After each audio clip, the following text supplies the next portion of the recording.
샬롬. 네, 제가 그 앞에 한 스키 드라마에 중독이 좀 됐어요. 그래서 그 설교를 하려고 하는데 설교할 수 있을까? 내가 이런데 이런 아까 찬양할 때 힘을 확 받다가 스키 드라마 보면서 한숨이 계속 나오더라고요. 설교할 수 있을까? 이런 청년들 앞에 뭐 이거는 진심이 많이 들어간 멘트였어요, 사실은. 설교를 정말 할 수 있을까? 제가 뭐 장로의 신학대학에서 우리 목회자들 또 우리 신학생들을 가르치긴 하지만 또 지금 현재는 그 숭의여자대학교에서 또 우리 여대생들을 강의를 합니다. 한 80% 이상의 학생들이 교회에 나오지 않거나 나왔다가 안 나온 그런 학생들한테 지금 그 강의를 하는데, 강의 내용은 기독교 윤리예요. 그래서 그 학생들한테 그 학생들 수준에 낮아져서 그 학생들과 지금 소통하는 일을 지금 하고 있는데요. 아까 청년들 그 스키 드라마 이렇게 쭉 듣다 보니까 진짜 가슴이 이렇게 철컹 다 아는 내용이지만 공감이 막 되면서 한숨이 막 설교를 어떻게 해야 되나. 제가 여러분에게 준비한 설교는 온 세상을 아주 크게 보는 그런 설교예요. 그런데 여러분이 지금 처한 상황은 굉장히 좁은 그런 세계예요. 여러분과 제가 처한 그런 우리의 삶의 그 현재의 상황은 아주 좁고 그 상황 자체가 우리로 하여금 그 이상을 보지 못하게 해요. 사실은 너무나 힘들기 때문에. 진짜 내가 취직을 할 수 있을까? 내가 졸업을 할 수 있을까? 대학을 졸업했는데 결혼할 수 있을까? 결혼을 했는데 집을 살 수 있을까? 집은 고사하고 전셋집이라도 하나 얻을 수 있을까? 내가 아이를 낳아서 키울 수 있을까? 또 결혼했는데 아이를 과연 낳아서 내가 부양할 수 있을까? 우리 아이 과외비라도 내가 될 수 있을까? 우리 남편이 직장에서 과연 버틸 수 있을까? 저희가 중독된 거 확실히 맞아요, 그죠? 할 수 있을까? 계속 할 수 있을까? 절 심각하게 중독을 시키셨어요, 여러분이요. 여러분의 사정에 맞는 메시지를 주님께서 이 시간에 주시기를 간절히 소원합니다.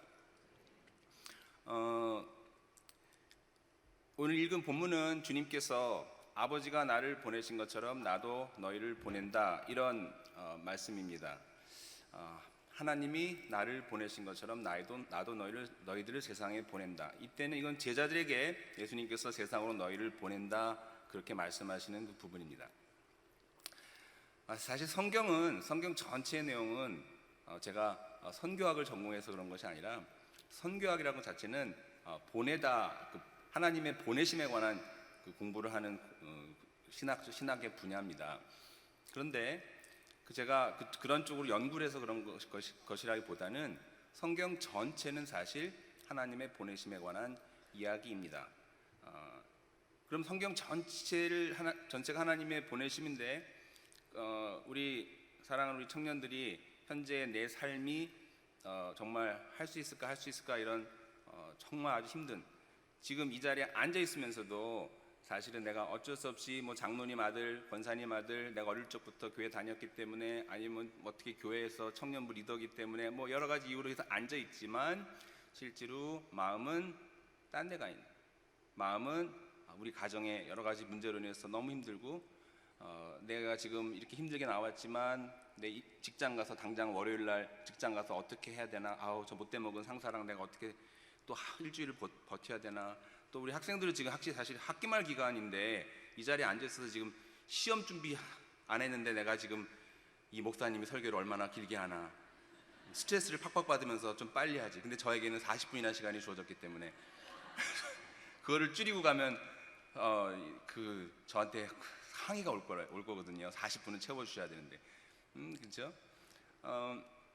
여러분의 마음속에 여러 가지 생각이 있지만 이 시간에는 그 생각을 좀 내려놓고 하나님께서 여러분의 마음속에 있는 모든 삶의 그 지평을 좀 넓혀주시는 그런 하나님께서 일을 하셨으면 좋겠습니다.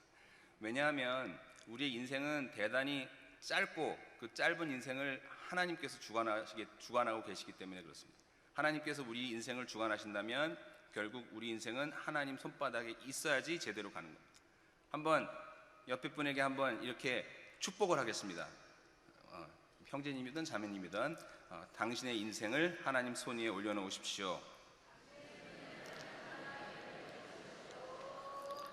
제가 청소년 같은 경우에 청소년들한테 말씀을 전할 때는 이야기를 많이 합니다. 뭐냐면 여러분의 인생을 위해서 하나님 앞에 기도하는데, 하나님, 저의 인생이 하나님이 일하시는 그 역사 가운데 들어가 있게 해주세요. 여러분, 어떤 사람의 인생이 복된 인생인 줄 아십니까? 내 계획과 내 야망과 내 어떤 하고자 하는 욕구를 위해서 열심히 달려가면서 하나님을 이용하죠. 그런 분들이 어떤 때는 굉장히 믿음이 있어 보입니다. 그러나 마지막 결국에 가서는 그의 믿음이 정체가 어떤 건지 드러납니다. 겉으로 볼 땐 대단히 신앙적이고 겉으로 볼 땐 굉장히 하나님 뜻대로 사는 것 같지만 나중에 그의 인생 마지막쯤에, 마지막도 아니죠, 중간쯤에 하나님께서 들춰내버리죠. 너는 내 사람이 아니다. 너는 나의 종이 아니다. 여러분이 굉장히 그래서 심각하고 무서운 거예요. 하나님께서 하시는 일 가운데, 하나님의 역사 가운데 우리의 인생이 들어가 있어야만 됩니다. 우리 사랑하는 우리 청년들, 또 우리 사랑하는 교우님들에게 제가 이렇게 축복하기를 원합니다. 여러분들의 삶이 하나님의 역사하시는 가운데 들어가 계시기를 주님의 이름으로 축원합니다. 여러분, 그런 사람이 복받은 사람이에요. 내가 생각하고 내가 계획하고 내가 뭘 하는 사람은요, 일단 염려가 찾아올 때 감당을 못합니다. 왜냐? 내 인생이니까. 근데 여러분, 내 인생이 아니라 하나님의 인생이라면요, 취직할 수 있을까? 취직 안 해도 괜찮아. 결혼할 수 있을까? 혼자 살아도 괜찮아. 설교할 수 있을까? 설교 망쳐도 괜찮아. 왜 그럴까요?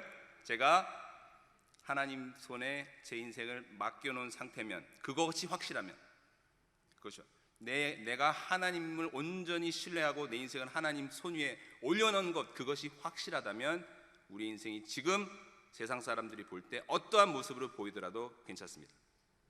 그러나 세상 사람들이 볼 때 성공한 것 같고 멋져 보이고 아주 부러워 보이고 모든 걸 가진 듯 하지만 하나님과 관계가 없는 삶을 사는 사람은 그때는 좋아 보이지만 잠시 시간이 지나면 다 드러납니다.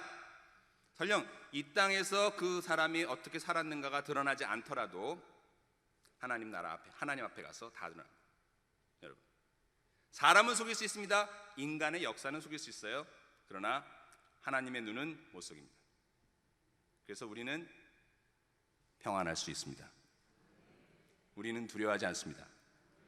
사랑하는 믿음의 청년 여러분, 여러분이 제 마음에 너무 부담을 줘가지고 막 눈물이 나려고 해요. 설교하다가 눈물 흘리면은 이거 상당히 좀 힘든데요. 마음의 부담이 많이 돼요. 사실은 여러분이 할 수 없다고 하도 그래가지고. 근데 사실 그것이 우리의 현실입니다. 저는 여러분에게 이렇게 권면드리고 같이 나가자고 말씀드리고 싶어요. 여러분, 할 수 없는 거 다 리스트를 적으세요. 리스트. 그리고 그것을 위해서 싸우세요. 혼자서는 안 됩니다. 같이 싸우세요. 취업이 안 되는가? 왜 안 되는가? 내 능력이 부족하는가? 그건 내가 능력을 키우면 됩니다. 근데 사회적인 문제다? 그거는 연대해서 싸워야 됩니다. 결혼을 하고 싶은데 내가 부족한 게 아니고 내가 다 준비되는데 아무도 나를 안 좋아한다? 그건 사회적인 문제일 수 있습니다. 어떤 문제죠? 외모 지상주의. 남자 거룩해 보이는 형제들, 제가 요즘에 청년들하고 만나보면요, 겉으로는 거룩 개뿔. 죄송합니다. 좀 이 정도는 뭐 청년 예배니까.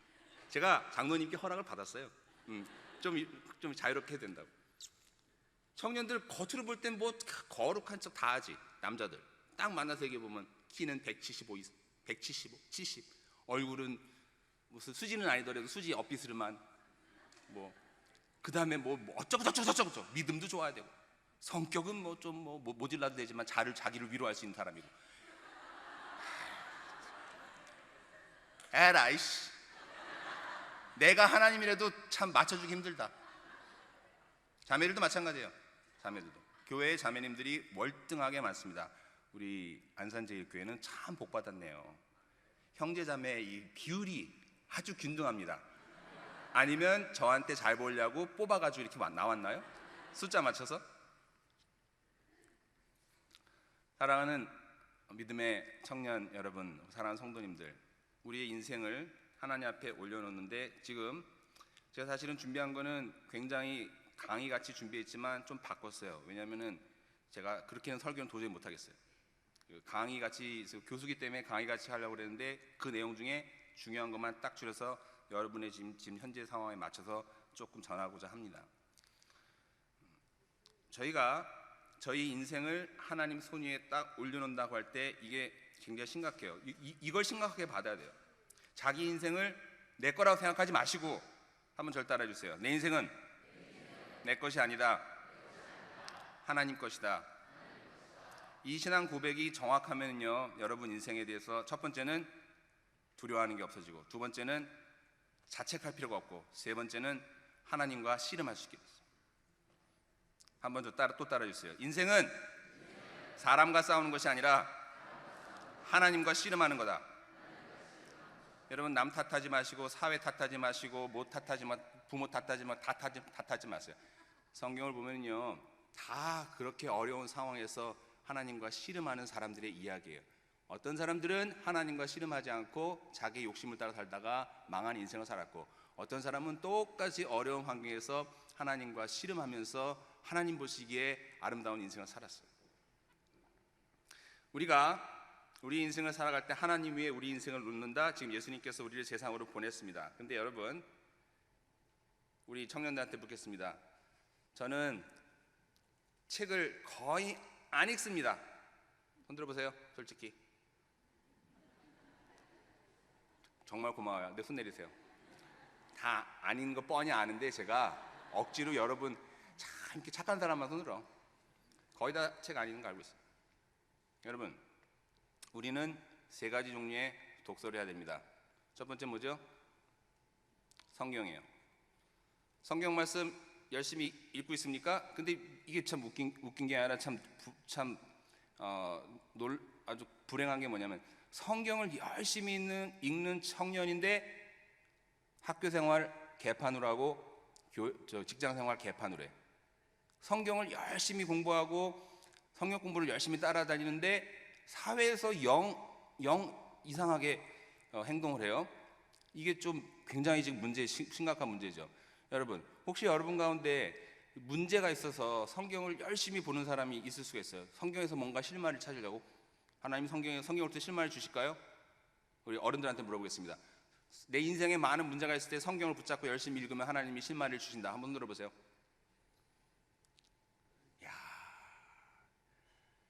제가 약간 트릭성 질문을 했더니 성도님들이 손을 들었다가 잘못하면 찍힐 것 같으니까 근데 보통은 이건 100% 다 들으셔야 되는데 지금 교수가 이상한 사람이 와가지고 말을 이상하게 가니까 긴가민가 해가지고 지금 따지시는데, 이건 100% 손을 들으셔야죠. 다 손 들어보세요. 다 손 들어보세요. 네. 우리가 인생에 문제가 있을 때 성경을 가지고 씨름하면 100% 하나님께서 우리에게 거기서 말씀을 통해서 길을 보여주십니다. 100% 주십니다. 근데요, 조심해야 될 거, 하나님은 성경만 가지고 우리에게 가르치시는 분이 아니에요. 그걸 아셔야 돼요. 왜 그런지 아십니까? 우리는 주 예수님께서 제자들을 세상에 보내셨을 때 제자들은 세상 가운데 있어요. 그러면 세상이 어떤 건지 제가 한번 설명해 드릴까요? 세상은요, 세상이 이제까지 쭉 걸어왔던 길이 있습니다. 그 길을 역사라고 그래요. 역사. 사람이 쭉 걸어왔던 역사 한가운데 제자들이 있습니다. 제자들은 어떤 상황이었냐면요, 그 당시 로마 제국이 그 세계를 통치하면서 이스라엘도 다스리던 그런 시기예요. 그런 시기에 헬라 문화가 자기네 나라 히브리어를 쓰는 것이 아니라 그리스어가 전 세계를 지배하던 그 시대에 예수님이 오셨어요. 그래서 그 시대에 제자들을 딱 보내고 예수님께서 세상으로 너희를 보낸다 했으니까 제자들은 어떻게 해야 되냐면, 말씀을 전하는데 히브리어로 전하는 것이 아니라 헬라 말로 전해야 되는 상황이었어요. 다른 나라 언어로. 그죠? 보세요. 제가 이 말씀을 왜 드리냐면, 하나님이 우리를 세상 가운데 보내셨을 때는 제자들은요, 신약 성경도 없었죠. 또 하나 질문 하나 드릴까요? 좀 도발적인 질문. 천국에 가면 성경이 필요할까요? 필요하지 않을까요? 필요하다 손 들어보세요. 네, 몇 분 굉장히 지혜로우세요, 우리 성도님들이. 앞에 있는 교수가 아리까리한 질문하니까 잘못했다가 찍힐 것 같으니까 잘 안 돼요. 여러분, 성경은요, 천국에 가갖고 성경이 있다는 얘기 있나요? 보셨나요? 잘 보세요. 요한계시록에 하나님이 성경책을 읽으시더라, 천사가 성경을 요한계시록을 낭독하더라, 이런 얘기 있나요? 창세기 성경 공부를 하더라, 천국에 갔더니 창세기 공부를 하고 있더라, 천국에 갔더니 로마서를 묵상하고 있더라, 이런 얘기 있습니까? 없죠? 그럼 무슨 얘기죠? 요한계시록을 보면 천국에 가면은 하나님을 얼굴과 얼굴로 맞대하고 있기 때문에 사람들이 찬양하고 예배하고 하나님을 아는 지식이 충만해져요. 성경이 필요 없어요. 성경은요, 하나님을 우리에게 희미하게 보여준다, 그렇게 말씀하셨죠? 하나님이 우리에게 성경을 통해서 하나님에 대한 많은 지식을 주셨지만, 그 하나님이 우리에게 하나님의 모든 걸 알려주고 싶어도 우리가 수용을 못해요. 여러분, 천국에 대해서 알고 싶습니까? 저도 알고 싶어요. 근데 천국에 대해서 얘기하는 사람들은 대부분 가짜예요. 거짓말쟁이. 왜 그런지 아십니까? 사도 바울은 천국을 몇 번 갔다 왔지만 입을 닫았어요. 입을 닫았어요. 왜 그랬을까? 사도 바울이 천국에 가가지고 직접 자기가 그 하나님 계신 곳을 갔다 왔는데 입을 닫았어요. 왜 그랬을까? 중요한 이유가 있겠죠. 입을 닫아야만 하니까 닫은 겁니다. 그건 무슨 얘기냐면요, 천국에 갔다 온 것 자체를 많이 우리가 안다고 해서 하나님을 잘하는 것도 아니에요. 천국의 얘기를 다 한다고 해가지고 하나님 믿는 거 아니에요? 그렇죠? 예수님께서 이 부잣집에 그 거지가 그 구걸하던 거지가 낙원에 갔잖아요. 그랬더니 그 부자가 그 거지한테 자기는 지옥에 가가지고 나 물 좀 한 방울 해주세요. 그러다가 이제 안 된다, 우리 사이에는 큰 간격이 있어 못 간다, 그렇게 얘기하니까 그 부자가 그렇게 얘기했죠. 저 거지를 우리 형제들한테 보내가지고 이 천국에 대해서, 지옥에 대해서 얘기해달라 그랬더니 예수님 뭐라고 말씀하셨죠? 예수님께서 모세가 준 율법을 가지고도 하나님을 믿지 않냐고 순종하지 않는 사람은 천국에서 누가 가서 얘기해도 안 듣는다는 거예요. 그렇기 때문에 성경은 우리에게 하나님을 알게 하는 겁니다. 성경의 내용은 어떤 건지 아세요? 사도 바울이 디모데에게 이렇게 얘기했어요. 성경의 목적에 대해서. 성경은 우리로 하여금 하나님의 의로 교육하기에 유익하다. 무슨 얘기냐면, 성경을 우리에게 주신 것은 이 세상에 살 때에 하나님의 백성으로 의롭게 살라고 그렇게 주신 거예요. 그러니까 성경은 그 목적이 유한하지. 우리가 이 땅을 살아가는 동안 성경을 열심히 읽어야 됩니다. 성경 안에 많은 이야기가 있기 때문에 그렇습니다. 그러면 여기에서 우리가 읽어야 될 두 번째 책은 역사입니다. 역사. 특히 역사 가운데 우리가 관심 있는 건 하나님의 구원의 역사. 하나님의 구원의 역사는 성경 가운데 기록되어 있고, 그 다음에 교회의 역사를 통해서 계속 전해지고 있습니다. 교회는 2000년 이상의 역사를 지금 이어오고 있습니다. 여러분도 아시겠지만 올해는 종교개혁 500주년을 기념하는 해입니다. 그래서 우리 개신교회는 종교개혁의 의미를 지금 1년 내내 생각하고 묵상하고 기념하고 그 정신을 회복하려고 노력하고 있습니다. 무슨 얘기죠? 역사를 공부하는 거예요. 왜 교회가 걸어온 2000년의 역사가 중요하냐면, 역사는 반복되기 때문에 교회가 걸어온 역사를 잘 알면 지금 우리가 어떤 상황에 있는지 알아야 되기 때문에 그렇습니다. 사랑하는 믿음의 우리 청년 여러분, 우리 사랑하는 교우 여러분, 여러분이 교회가 어떤 길을 걸어왔는지 잘 이해하는 지식이 있는 성도들이 되시기를 주님의 이름으로 축원합니다. 근데 또 하나, 우리는 참 공부할 게 많아요. 제가 교수이기 때문에 이런 얘기 한다고 절대 생각하지 마십시오. 저는 목회를 오래 하던 사람이기 때문에 이렇게 딱딱하게 여러분한테 그렇게 하지 않아요. 근데 교회 역사 가운데 한국 교회가 또 있습니다. 우리 한국 교회는 100여 년 전에, 가톨릭 교회는 200년 전에 하나님께서 우리에게 복음을 전해주셔서 정말 놀라운 기적과 같은 세계 교회 역사에 정말 유례 없는 엄청난 축복을 받은 그런 교회가 되었습니다. 그런데 우리 한국 교회가 걸어온 길이 있어요. 그 걸어온 길에 대해서 우리는 잘 알아야 됩니다. 그래야만 우리가 앞으로 어떻게 가야 되는가를 알 수가 있어요. 한국교회가 걸어온 길에 대해서 잘 모르면요, 지금 우리가 어떤 형편이고 어떻게 해야 되는지 알 수가 없습니다. 여러분, 한국교회가 걸어온 길을 얼마나 알고 계십니까?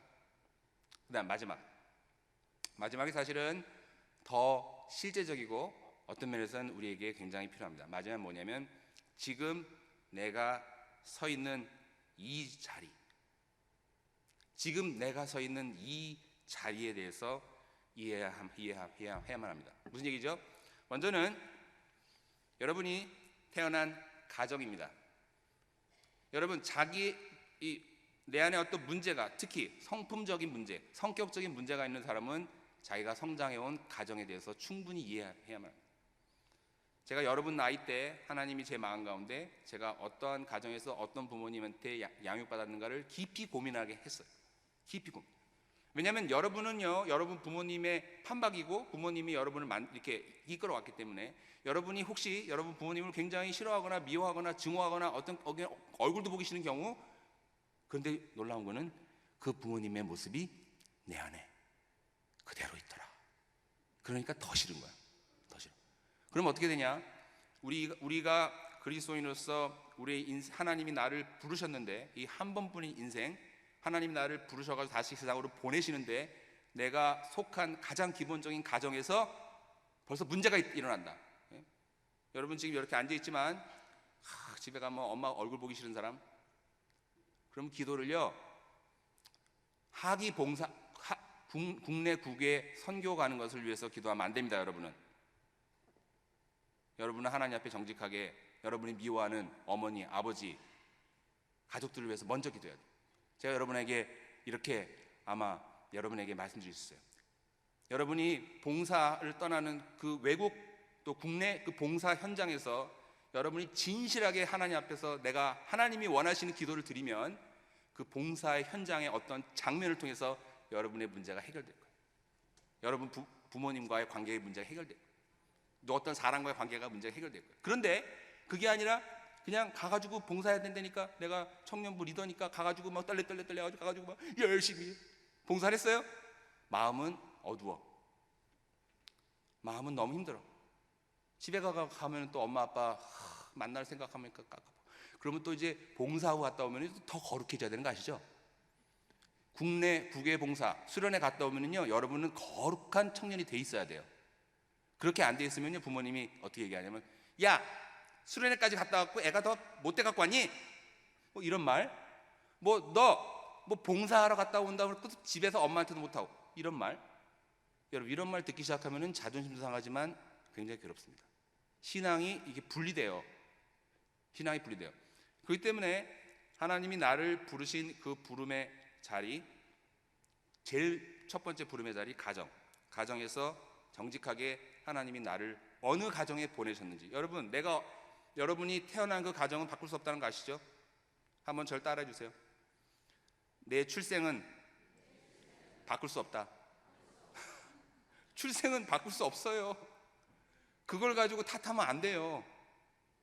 그러면 하나님 앞에 현재 내 가정 형편을 가지고 나가서, 하나님 어떻게 해야 됩니까? 물어봐요.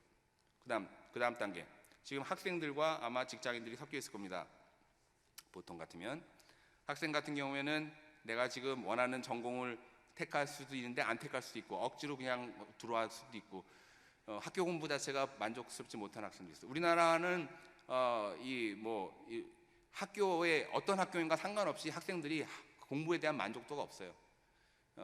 최고로 좋은 학교 학생들한테 인터뷰를 했다고 그러잖아요. 근데 그 인터뷰했는데 우리나라 최고 좋은 학교 학생한테 인터뷰를 했는데 학생들의 몇십 프로인가가 내가 왜 공부하는지를 모른다, 이렇게 나왔다고 그래요. 그래서 제가 미국에 있다 왔는데요, 미국에서도 똑같은 그런 일이 벌어져요. 제가 미국에 있을 때 한 7, 8년 전에 어떤 일이 있었냐면요, 아마 지금 똑같을 거예요. 미국의 아이비리그 명문, 동부에 있는 명문 8개 아이비리그 대학에 한국 학생들이 꽤 많이 가는데, 근데 문제는 아이비리그에 들어갔던 한국 학생들 가운데 40%가 중도 했습니다. 지금도 마찬가지일 거예요. 40%. 무슨 이야기죠? 최고로 좋은 대학에 들어갔지만 내가 왜 공부하는지 모르는 거예요. 내 인생의 목적이 뭔지 모르는 거예요. 내가 왜 사는지 모르는 거예요. 그러면 공부 못합니다. 공부 못해요. 사랑하는 우리 청년 여러분, 여러분이 지금 그 공부하는 것 자체를 주님께 한번 물어봤어요? 어떻게 그 학교를 들어갔고 어떻게 그런 전공을 했어요? 주님께 물어보면서 그 길을 갔냐고요. 혹시 제가 좀 극단적인 거 하지만 주님이 여러분에게 넌 대학까지 말아라, 처음부터 그냥 장사해라, 그랬으면 여러분 순종하시겠어요? 여러분 그거 아십니까? 저분 얼마 전에 통계 나왔어요. 그 페이스북의 그 주크버거인가? 이름이 좀 복잡해서 외우기 힘들어. 페이스북 창업자가 하버드대 중대했죠. 학점 평균이 2점 얼마밖에 안 돼요. 근데 조사해봤어요. 조사해봤더니 미국에서 최고의 기업을 일군 그 기업가들, CEO들의 평균 학점이 C+, B가 안 돼요. 깜짝 놀랐어요. 그럼 뭐냐? 이 사람들이 학교 다닐 때 자기 전공 분야에만 몰두하지 못하고 너무 관심 분야가 많은 거야. 이것도 해보고 저것도 해보고 저것도 해보고 이것도 해보고. 그러니까 학점은 개판에 정말 완전히 저 밑바닥 C+ 정도밖에 안 되는데 평균이 그러니까 뭐 거의 C- 인 사람도 있다는 얘기지. 평균이 C+니까, 그죠? 근데 그 사람들은 학점은 그랬을지 모르지만 자기 인생에 대해서는 책임감 있게 산 거죠. 그죠? 근데 우리나라는 그런 지금 환경이 아니죠. 학점도 쌓아야 되고 스펙도 쌓아야 되고, 근데 다 쌓아도 뭐가 안 돼. 그런 경우엔 역발상, 차라리 학교를 가지 말자, 내 나름대로 내 인생을 구축하자, 그렇게 된 게 그게 더 나을 수도 있어요. 어차피 이거 뭐 어느 학교 나오느냐로 인생이 결정되지 않는다면 역발상, 여러분한테 굉장히 극단적이지만 사실은 주님께서 말씀하고 싶은 말씀이라고 생각이 들어요. 주님 앞에서 내가 공부하고 있는 거, 내가 지금 취직 준비하고 있는 거, 지금 고시 준비하면서 그냥 고시 거기서 지금 뭐 3년, 4년, 5년, 7년, 혹시 그러시는 형제님 있으면 죄송한데 주님께서 말씀하셔서 목사님 죄송하지만 저는 그렇게 합니다. 그러면 저는 할렐루야, 저도 기도해 드리겠죠. 그렇게 말씀드릴 수 있어요. 그러나 주님께서 말씀하신 바도 없고 그냥 내 인생에는 고시밖에 안 보여. 고시만 계속 6년, 7년, 8년, 9년, 나이는 30대 후반, 중반, 결혼도 못해, 취직도 못해, 아무것도 못해. 그래서 혼밥 먹고 혼술 먹고. 응? 여러분, 그리스도인의 정체성은 두 가지입니다. 한번 더 따라해 주세요. 하나님의 부르심, 또 하나 따라 주세요. 공동체. 여러분, 하나님의 부르심을 딱 오른손으로 붙잡고 하나님이 나를 왜 부르셨는가? 왼손으로는 공동체, 나와 함께 운명을 같이 할 친구들이 누군가, 내가 무엇을 위해서 살아야 되는가, 이 공동체. 여러분, 우리는 하나님 나라의 일꾼으로 부르신 거예요. 혼자 밥 먹으라고 부른 게 아니에요. 요즘에는요, 고속버스 휴게소 갔는데 제가 깜짝 놀랐어요. 고속버스 휴게소 갔더니요, 혼자 밥 먹는 식당이 쫙 있더라고. 근데 새로 만든 고속도로 휴게소 가니까요, 거의 뭐 이게 굉장히 고급스럽게 칸막이를 해놔가지고 이렇게 했어요. 내가 야, 진짜 한숨밖에 안 나. 한숨밖에 안 나. 혼자서 그렇게 살아가도록 그렇게 사회가 모든 것을 배려하는 것 자체가 그게 좋아 보입니까? 그게 좋아 보여요? 그게 배려입니까? 배려 맞습니다. 배려 맞아요. 또 잘 들으셔야 돼요. 제가 배려 맞아요. 그런데 배려가 아니죠. 진짜 배려는 뭡니까? 공동체를 경험하게 하는 게 배려죠. 혼자 밥 먹는 사람이 혼자 안 밥 먹는 사회가 돼야 되죠. 혼자 술 먹는, 죄송합니다. 저 술 먹으라는 얘기 아니라 사회가 그렇다는 거예요. 저는 술 먹지 않는다는 서약을 우리 교단 목사님은 몇 번 하고선 목사가 되기 때문에, 청년들 뭐 술 먹는 그런 거 제가 다 아는데 또 절 미워하지 마세요. 또 그렇다고. 목사님은 참 현장을 모르시면서 또 저렇게 얘기하신다. 현장 아는데 저도 지켜야 될 도리가 있잖아요. 한 손에는 하나님의 부르심, 또 한 손에는 하나님께서 나를 보내시는 공동체, 이 두 가지를 갖고 나가는 겁니다. 여기서 제가 그럼 공동체로 나갈 때 주님께서 우리를 어떻게 보내시는가?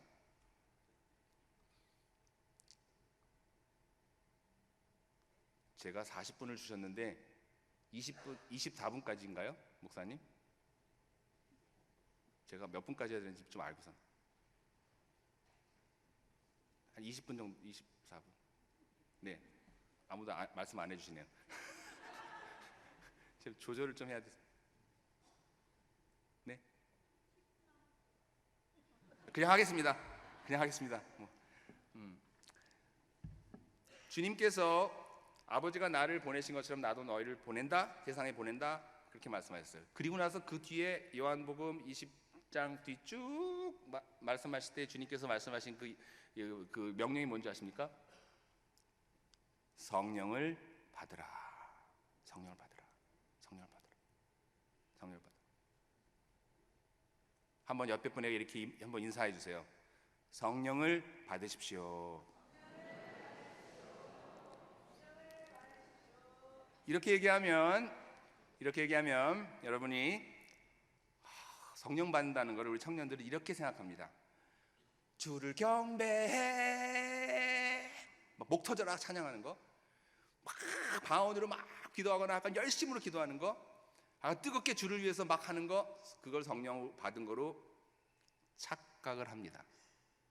제가 모태신앙인데다가 교회 어릴 때부터 수련회를 몇 번 다녔겠습니까? 셀 수 없이 많이 다녔어요. 전 수련회 또 봉사 그 다음에 나타나는 증후군에 대해서 누구보다 잘 알고 있어요. 청년 시절에 수련회 갔다 오고 봉사 갔다 오고 나서 그 떨어지는 슬럼프에 대해서 너무 잘 알고 있어요. 슬럼프. 성령 충만한 것에 대해서 여러분 오해하시면 안 돼요. 특히 여러분 지금 아까 나는 할 수 없어 뭐 이런 지금 상황이기 때문에 성령님께서 우리 안에 오셔서 예수님은 우리를 도와주신다고 말씀해요. 도와주신다. 성령님이 우리를 도와주시는 것은 예배 가운데 찬양할 때, 기도할 때, 봉사할 때, 교회 생활할 때만 도와주시는 게 아니에요. 주일날만 우리를 도와주시는 성령님이 아니에요. 착각하지 마세요. 성령님이 우리를 도와주신다는 것은 가정에서, 어머니 아버지와의 관계에서, 형제와의 관계에서, 직장에서 아주 까다로운 상사 밑에 있을 때, 밥맛 없는 동료하고 같이 일해야 될 때,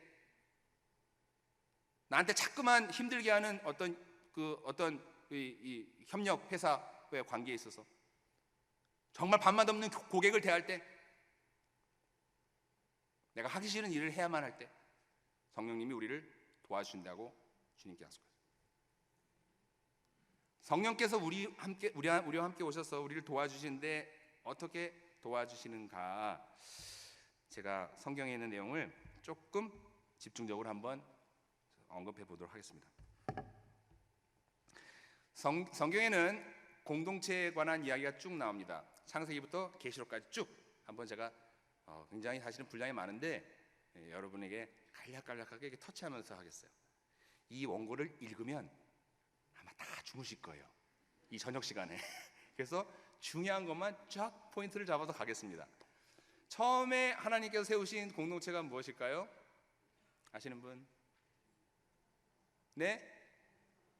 뭐 다 아시죠? 너무 멀어서 안 들려요. 에덴 공동체죠.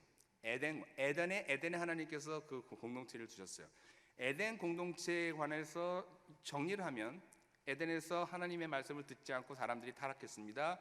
첫 번째 아담이 타락했어요. 그래서 하나님께서 우리에게 보내신 분이 두 번째 아담, 사도 바울이 그렇게 이해한 거예요. 두 번째 아담이신 예수님께서 우리 가운데 오셨습니다.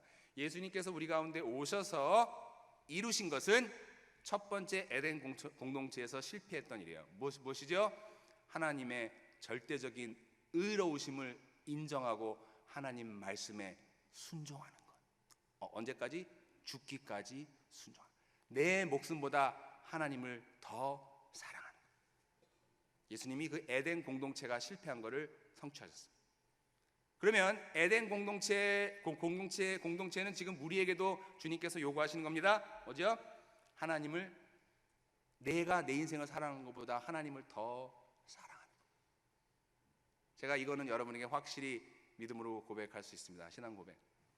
하나님은 저를 절대로 굶기지 않았어요. 굶기지 않았어요.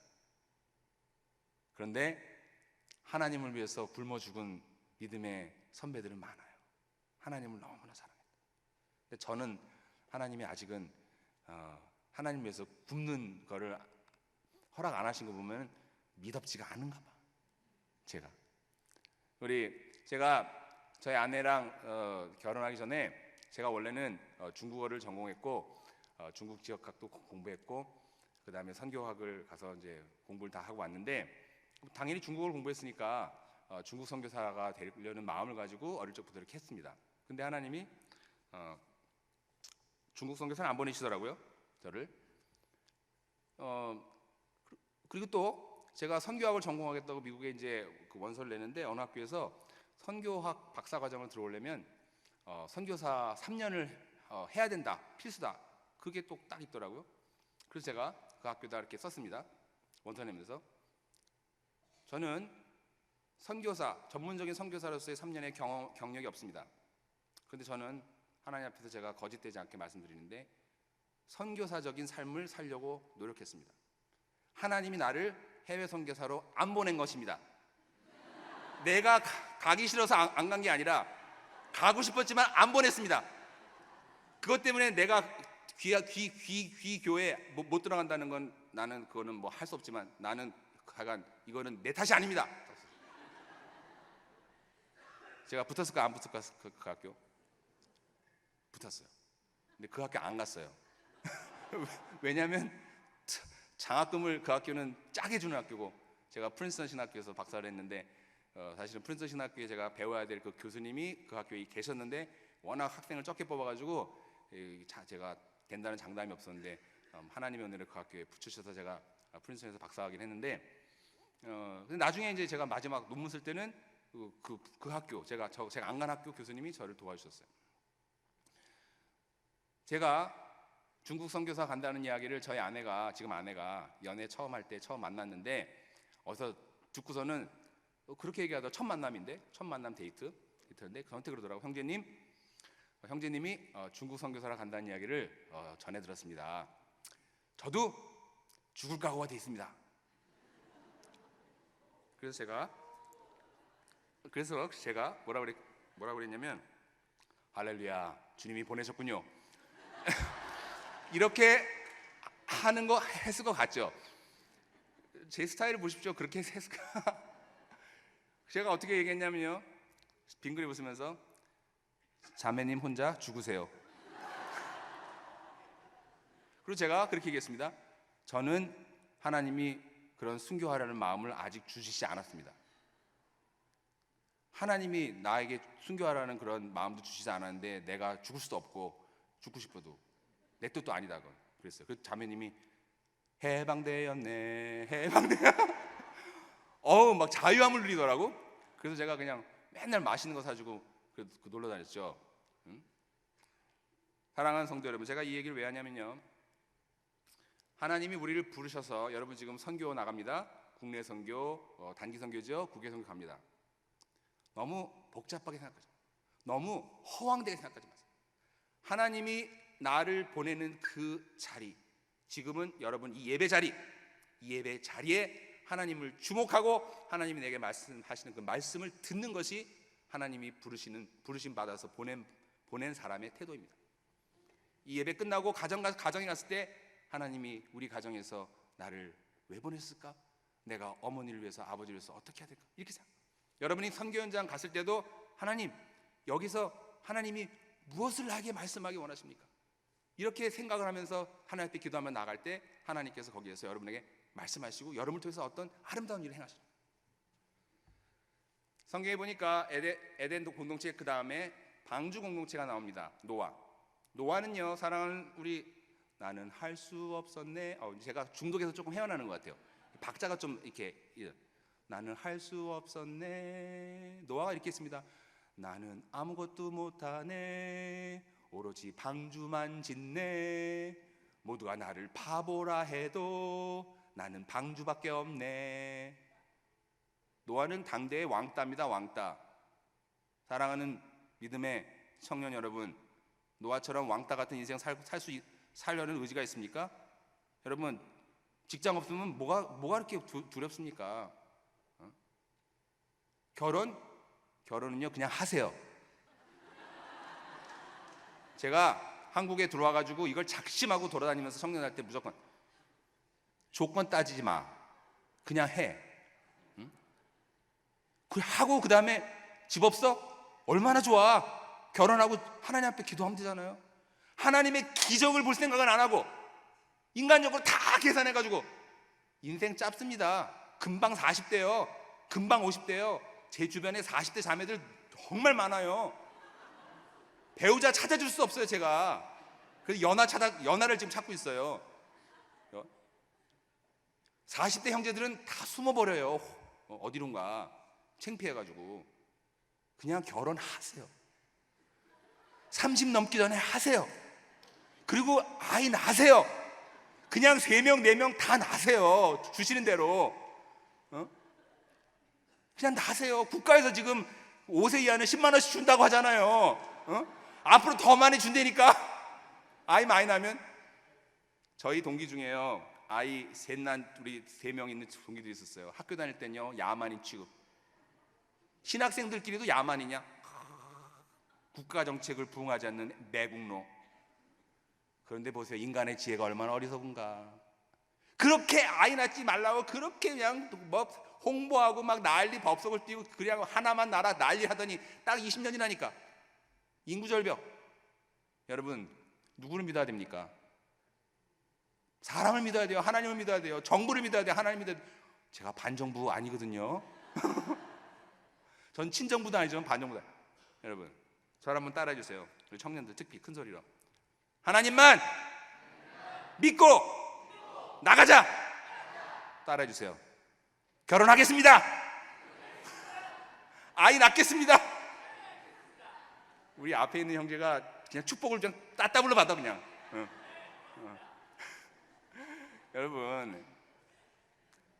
여러분, 제가 아는 너무나 귀한 목사님들, 저는 주로 목사님들 아니까, 목사님들이요 자기 아이들도 키우기 힘들지만요 입양해서 막 키워요. 저도 지금 입양할 것 많이 생각하고 있어요. 지금 한국에 와가지고 입양하려고 많이 하고, 제가 미국에서 섬기던 교회도 굉장히 입양 활동을 많이 하거든요. 여러분이 결혼해서 아이 낳은 다음에 하나님이 도와주시지 않나 한번 보라고요. 여러분 자녀들은 누구의 자녀? 하나님의 자녀. 하나님. 여러분의 것이 아니에요.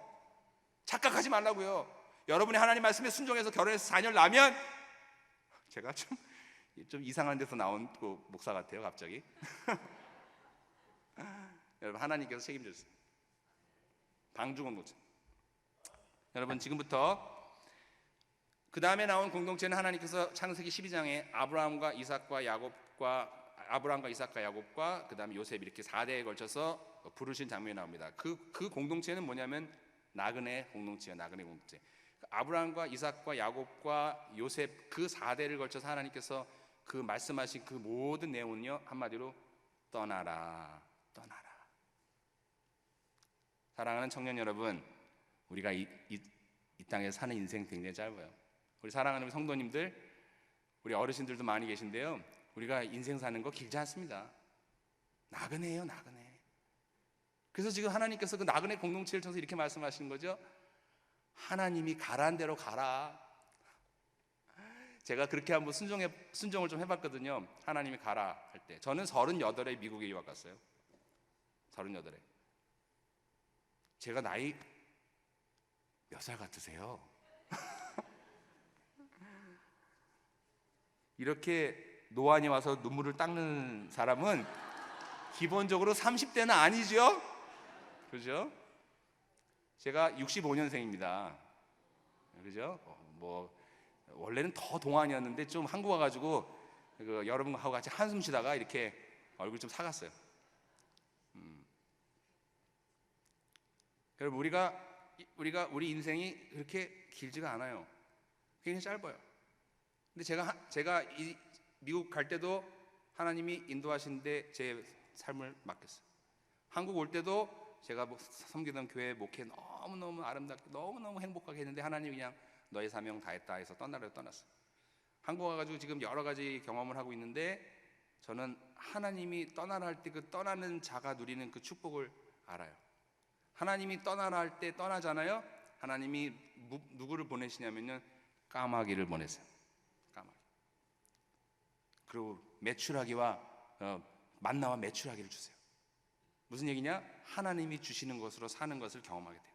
여러분, 그리스도인은 하나님이 주시는 것으로 사는 그 나그네 삶을 경험해야지 진짜 그리스도인이 됩니다. 주님이 나의 주님이십니다라는 고백이 나와요. 내가 잘나서 내 힘으로 내 능력으로 모든 걸 다 하잖아요. 내 인생에 기적이 안 일어나죠. 여러분, 기적이 안 일어나면요, 하나님 어떻게 믿겠어요? 당장 아까 솔직히 나 그냥 막 화를 내고 싶었어요. 솔직히 취직할 수 없는데, 결혼할 수 없는데, 설교자한테 설교할 수 없어서, 이런 좌절감을 주셨잖아요, 여러분이 처음에. 여러분의 심정이 그런 건 충분히 이해하지만 그 마음을 그대로 가지고 그냥 주저앉아 있으면, 여러분, 하나님 어디 있습니까? 그 스키 드라마의 맨 마지막에 억지로 신앙 고백했어요. 억지로. 제가 볼 때 억지로 구색 맞추려고. 그걸 어떻게 알 수 있는가? 강사로운 제 마음이 엄청 우울해졌거든요. 그걸 다 스키 드라마를, 그렇다고 스키 드라마 또 엎드려 뻗쳐 시키지 마세요. 너무너무 잘했어요. 우리의 삶의 현실을 너무너무 잘 표현했어요. 그러나 우리의 삶의 위에 우리의 삶을 주관하시는 분은 하나님이에요. 하나님. 저는 그 하나님을 여러분이 경험하시기를 주님의 이름으로 축원합니다. 여러분, 근데 보세요. 그 다음에 이제 빨리빨리 나가죠. 그 다음에 하나님께서 출애굽 시켰습니다. 나그네를 경험한 다음에 가나안에 들어왔어요. 가나안 공동체가 일어납니다. 여러분, 가나안 전에 광야 공동체, 광야 40년 길을 했는데요. 광야 40년 길을 하나님께서 할 때 딱 하나죠. 하나님이 주시는 만나와 메추라기로 사는 법이에요. 그것으로 만족하는 삶. 제가 미국에서 제가 딱 들어올 때 하나님께 어느 순간에, 들어오기 훨씬 전이네요, 제가 박사학위를 받고 하나님 앞에 너무 감사하기도 하고 죄송하기도 하고, 우리 사랑하는 청년들 앞에 또 박사학위 땄다는 얘기하니까 미안하기도 해요. 저도 제가 제 돈 많아서 유학 간 거 절대 아니에요. 돈 없었어요. 하나도. 장학금 받아가지고 하나님 보내주셔서 간 건데, 그것도 또 아직도 목사님 또 자랑하고 있네. 또 지 잘났다고 또. 그렇게 또 그렇게 삐뚤게 보지 마시고. 근데 어쨌든 저는 하나님의 은혜로 공부도 하고 목회도 하고 행복한 삶을 살았어요. 그래서 하나님 앞에 이런 기도가 그냥 절로 나오더라고요. 하나님, 이제는 하나님 저를 위해서는 기도를 못 하겠습니다. 너무너무 미안해서. 왜냐하면 너무나 어렵게 사는 힘든 동료 목회자들과 성도들을 너무 아니까. 나는 하나님께서 주신 게 너무 많은 거예요. 세상적으로, 영적인 것도 있지만 세상적으로도. 그래서 제가 하나님 앞에 그렇게, 하나님, 제가 하나님 앞에 이제 무슨 달라는 기도는 못 하겠습니다. 그리고 사실 지금까지 달라는 기도를 거의 안 했어요. 거의. 그랬더니 하나님이 얼마까지 견디나 테스트를 하시는 것 같아요. 테스트를. 근데 제가 지금 테스트를 잘 받고 있는 것 같아요. 근데요, 여러분, 하나님이 우리에게 필요한 거를 잘 아실까요? 모르실까요? 입술로만 지금 알아요 그랬지, 습관적으로. 가슴에서 그렇게 지금 말을 하고 있는가 한번 생각해 보시라. 내 가슴이, 심장이, 하나님이 나에게 선하시다, 하나님이 내 인생에 참으로 선한 분이다, 내 가슴으로 내가 고백이 나오냐. 예수님이 이렇게 말씀하셨어요. 너희는 먼저 그의 나라와 그의 의로우심을 구하라. 근데 그 다음이 더 우리에게 달콤해요. 그리하면 이 모든 것을 더하여 주시리라. 더하여 주시라가 뭐죠? 무엇을 먹고, 무엇을 마시고, 무엇을 입고, 우리 삶에 필요한 걸 하나님께 주신다는 거예요. 제가 우리 성도님께 고백했죠. 하나님 저를 이제까지 굶기시지 않았다. 여러분도 굶기시지 않으세요? 여러분 헐벗게 안 하세요? 여러분 부끄럽게 안 만드세요? 하나님의 자녀들을. 그러면 어떻게 해야 되죠? 하나님의 나라와 하나님의 의로우심을 구하는 것을 생각해 봐야 돼요. 근데 그것에 대해서 잘 생각해야 돼요. 그걸 잘 생각하는 게 뭐냐면, 아까 성경 가운데 하나님의 백성을 어떻게 인도하시는가를 잘 알아야 돼요. 성경을 통해서. 그 다음에 역사 가운데, 교회 역사 가운데 교회가 어떻게 만든가를 잘 알아야 돼요. 세 번째, 현재 내가 처한 이 삶에 대해서 잘 알아야 돼요. 그러기 위해서는 여러분 부지런히 책을 읽고 사람들하고 만나고 사람들하고 공유를 해야 돼요. 여러 가지 내용을. 혼자서 되는 것이 아니에요. 혼자서. 그래서 신앙은 공동체로 이루어지는 거예요. 광야를 지나서 가나안으로 들어갔습니다. 이제 말씀을 마무리하러 쭉쭉 갑니다. 가나안으로 갔습니다. 가나안에서는 하나님이 가나안 족속들을 닮지 말아라 이렇게 했습니다. 제가 한국 와서 우리 청년들하고도 만나고 이렇게 보니까요, 교회에서는 대단히 경건한 청년인 것 같지만 딱 세상으로 나가면 저 사람이 교회 다니나 하는 생각을. 또 정반대로 교회에서 굉장히 그럴듯한 청년이고, 그런데 세상에서는 전혀 쓸모없어 보이는 무능력자야. 특히 이 부분에 대해서 형제들이 그런 평가를 많이 받아요. 제 말 잘 들으세요.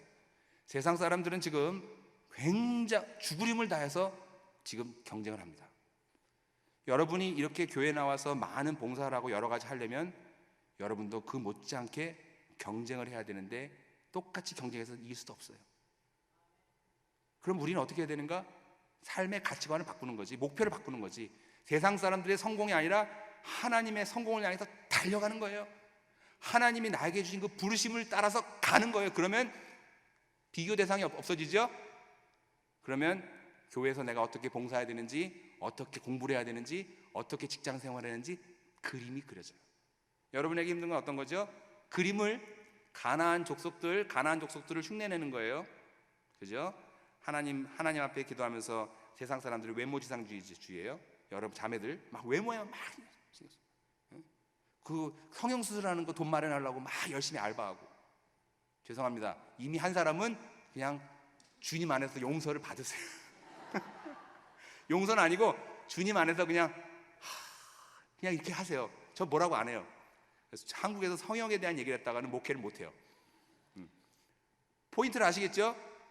하나님을 중심으로 내 인생을 가는 것이 아니라 세상 사람들의 기준, 외모지상주의, 어떤 뭐 배경지상주의, 여러 가지 세상 사람들의 기준을 가지고 똑같이 살면서 하나님의 부르심을 쫓을 수 있다는 생각은 꿈에서 깨세요. 꿈에서.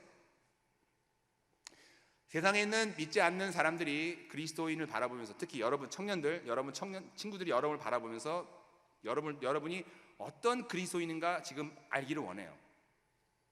여러분이 한 사람 한 사람이 정말 하나님 앞에 하나님 마음에 쏙 드는 그리스도인이 되면 여러분 한 사람을 통해서 세상을 변하는 엄청난 일을 하나님이 할 수 있어요.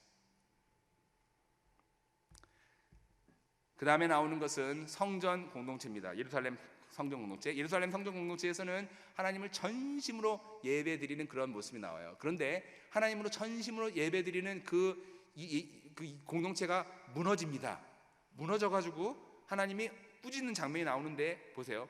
예배드리는 것 자체의 행위, 하나님 앞에 마음은 드리지 않고 삶은 드리지 않으면서 입술로, 형식으로, 어떤 이런 겉모양으로 예배드리는 거 하나님이 지겨워하세요. 그래서 어떻게 예배 드려야 되는가에 대해서 성경은 우리에게 잘 알려주고 있습니다. 신약으로 넘어가겠습니다. 신약은 더 간단합니다. 신약은 예수님께서 성령을 우리 가운데 부으셔서 성령 공동체로 우리를 부르셨어요. 그 성령이 교회를 지금 이끌어가고 있습니다. 신약 성경은 성령이 이끌어가는 교회에 관한 이야기인데, 그 교회에 관한 이야기 가운데 세 가지 교회에 관한 얘기를 잠깐 드리면, 첫 번째는 안디옥 교회입니다. 안디옥 교회는 땅끝까지 복음을 전하는 교회예요. 안디옥 교회에서 그리스도인이라는 이름이 처음 쓰여졌어요. 그러니까 안디옥 교회는 땅끝까지 복음을 전하는 것이 그리스도인의 정체성이다. 그거를 암시하는 거예요. 그러니까 우리 그리스도인은 지금 땅끝까지, 국내 땅끝까지 복음을 열심히 증거를 해야 됩니다. 그것이 우리의 정체성이기 때문에. 그런데 그 다음에 보면은 중간에 고린도 교회가 나옵니다. 왜 고린도 교회를 그렇게 비중 있게 사도 바울이 우리에게 알려주고 있을까? 고린도 교회는요, 오만 잡 문제가 다 있던 교회예요. 문제투성이의 교회. 마치 우리 한국 교회를 바라보는 것과 같아요. 그런데 고린도 교회 그렇게 문제가 많은 그 문제가 뭔지는 제가 여러분에게 설명을 안 드리겠어요. 여러분이 읽어보시면 알 수 있어요. 우리가 지금 교회 안에서 문제라고 하는 거의 모든 문제가 고린도 교회에 다 등장하는데, 사도 바울은 그 고린도 교인을 사랑하면서 격려하면서 그 고린도 교회를 세워가는 그런 일을 하고 있어요. 편지를 통해서. 그러면 고린도 교회를 통해서 하나님께서 고린도 교회 그 공동체를 통해서 우리에게 하나님 주신 메시지는 이겁니다. 자, 한번 잘 따라해 주세요. 교회는 불완전하다. 교회는 불완전합니다. 왜냐? 이 땅에 있는 기관이기 때문에. 하나님 나라 가면 교회가 있을까 없을까요? 없겠죠. 왜냐? 주님을 얼굴과 얼굴을 대한 맞대니까. 그때는 우리 자신이 예루살렘 성전으로 그렇게 우리에게 보여주셨잖아요. 우리 자신이 그냥 하나의 교회죠. 그냥 보여지는 교회로. 그러니까 지금과 같은 이런 교회는 아니란 말이죠. 이런 불완전한 교회가 아니라 완전한 모습으로 성화돼가지고 영화돼가지고 나타나는 교회죠. 그러니까 고린도 교회는 불완전한 교회입니다. 청년들에게 여러분에게 당부를 드립니다. 교회를 여러분이 섬기는 교회든 어떤 교회를 보면 청년의 눈으로는 하나도 마음에 들지 않아요. 근데 청년인데 교회를 보면서 다 마음에 들어. 청년부를 그런 분은 떠나세요. 청년이 아니에요. 그거는 청년은 두 눈을 부리키고 성경 말씀을 묵상하면서 역사를 보면서 교회에 대해서 비판적으로 얘기할 수 있고 교회에게 가장 그 신선한 아이디어를 제공하고 교회의 샘물, 그죠? 교회에 막 펑펑펑펑 오는 그냥 생수를 공급하는 것이 청년이어야 돼요. 그런 청년들이 이 안산제일교회에서 일어나고 살아나는 그런 청년부 되시기를 주님의 이름으로 축원합니다. 여러분, 여러분이 그런 교회가 되는데 그럼 여러분에게는 비판적인 시각이 당연히 있어야 됩니다. 성경을 새롭게 보고 역사를 새롭게 보고 교회를 새롭게 보고. 그런데 조심할 것은 비판을 쉽게 하지 마십시오. 여러분, 비판하는 건 정말 쉬워요. 저는 학자이기 때문에 굉장히 비판을 쉽게 할 수 있습니다. 근데 제가 어느 시점에서 결심을 했어요. 교회를 향한 비판하는 것에 대해서는 이제는 내가 안 해도 모든 사람이 많이 했기 때문에 지금부터는 2017년부터는 나는 교회가 하나님의 뜻대로 가기 위한 대안을 마련하는 데 총력을 기울인다. 이제는 문제를 해결하는 데 내 온 힘을 기울이지 어차피 문제는 다 드러났다. 사랑하는 믿음의 청년 여러분, 여러분이 교회에 대해서 안 좋게 생각하는 거 있죠? 본교회든 타교회든 간에 그러면 리스트를 적으세요. 리스트 다 적으세요. 그리고 하나님과 씨름하세요. 하나님, 우리 교회를 변화시켜 주세요. 하나님, 우리 한국교회를 변화시켜 주세요. 하나님, 이 일을 위해서 나를 사용해 주세요. 우리 청년부를 사용해 주세요. 우리를 사용해 주세요. 이렇게 기도하세요. 비판하는 사람은 아무것도 바꿀 수 없습니다. 그런데 기도하는 사람, 하나님과 씨름하는 사람은 역사를 바꿀 수가 있습니다. 교회의 마지막 모습은 요한계시록에 나와 있는 모습인데 요한계시록 7교회에 관한 이야기가 나옵니다. 그때 주님께서 우리에게 이렇게 말씀하시죠. 요한계시록에 나온 일곱 교회의 공통된 그 특성 하나는 뭐냐면 이겁니다. 성령이 교회에게 하시는 말씀을 들을지어다. 사랑하는 우리 청년 여러분, 또 우리 믿음의 우리 공동체 성도 여러분, 하나님 말씀을 마무리합니다. 성령께서 여러분에게 하시는 말씀, 여러분의 부르시는 그 자리, 가정과 교회와 일터와 이 대한민국과 온 세상 가운데 하나님이 부르신 여러분의 그 부르심의 그 음성을 성령의 음성을 듣고 하나님 앞에 순종으로 나가는 저와 여러분 되시기를 주님의 이름으로 축원합니다. 기도드리겠습니다. 사랑하는 주님, 주님께서 사랑하시는 주님의 몸된 우리 안산제일교회 우리 청년 헌신 예배 가운데 주님의 말씀을 대언하였습니다. 혹시 전한 말 가운데 주님 부족한 것들, 주님 보시기에 부족한 것들은 기억나지 않게 해주시고 주님께서 말씀하신 그 말씀 가운데 청년들 마음 가운데 우리 성도님들 마음 가운데 주님께서 우리를 그 부르신 그 부르심에 정말 기쁨으로 응답하며 나가는 복된 이 저녁 되게 하여 주옵소서. 특별히 우리 청년들이 이제 국내외로 하나님 주의 복음을 들고 자기 시간을 내고 또 물질을 들여서 하나님 온 마음을 들여서 나가려고 합니다.